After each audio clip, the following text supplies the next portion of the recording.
Hi hello. ഞങ്ങൾ നാട്ടിൽ വന്നിട്ട് അധികമൊന്നും അങ്ങനെ പുറത്തേക്ക് ഇറങ്ങിയിട്ടില്ല കേട്ടോ. കാരണം ഞങ്ങൾ വന്നപ്പോൾ നല്ല മഴയായിരുന്നു. ഇപ്പോൾ മഴയൊക്കെ കുറഞ്ഞിട്ടുണ്ട്.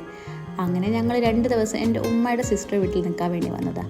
അങ്ങനെ രാവിലത്തെ ചായയൊക്കെ കഴിഞ്ഞത് ശേഷം ഞങ്ങളൊരു ജ്യൂസൊക്കെ ഓർഡർ ആക്കി അങ്ങനെ ജ്യൂസൊക്കെ കുടിച്ചിങ്ങനെ ഇരിക്കുക. മേമൻ്റെ വക സ്പെഷ്യലായിട്ട് ചിക്കൻ ബിരിയാണി കേട്ടോ ഉണ്ടാക്കുന്നത്. അതിൻ്റെ പണിയൊക്കെ തകൃതിയായി അവിടെ നടന്നുകൊണ്ടിരിക്കുന്നുണ്ട്. ഉള്ളി കട്ട് ചെയ്യുന്നു, ചിക്കൻ ഫ്രൈ ചെയ്യുന്നു. അങ്ങനെ ചിക്കൻ്റെ മസാലയൊക്കെ ഏകദേശം റെഡി ആയിട്ടുണ്ട്. എൻ്റെ വക എന്തെങ്കിലും ഒരു ഹെൽപ്പ് വേണ്ടേ, അങ്ങനെ ഒന്ന് അടിച്ച് വരാമെന്ന് വിചാരിച്ച്. പക്ഷേ പാത്തൂസിന് അടിച്ച് വരണം. എന്താല്ലേ ഇങ്ങനത്തെ മക്കളൊക്കെ ഉണ്ടെങ്കിൽ ഉമ്മമാരുടെ ഒക്കെ ഒരു ഭാഗ്യം. പക്ഷെ അവളെൻ്റെ ബോധം നോക്കി പറയാ, ഇതൊന്നും കണ്ട് ഉമ്മ സന്തോഷിക്കണ്ടാന്ന്. മസാലയൊക്കെ ഇവിടെ റെഡി ആയിട്ടുണ്ട്. ദമ്മൊക്കെ ഇടുന്നതിന് മുന്നേ ഇതൊന്നും പോയി കഷ്ണം ചിക്കൻ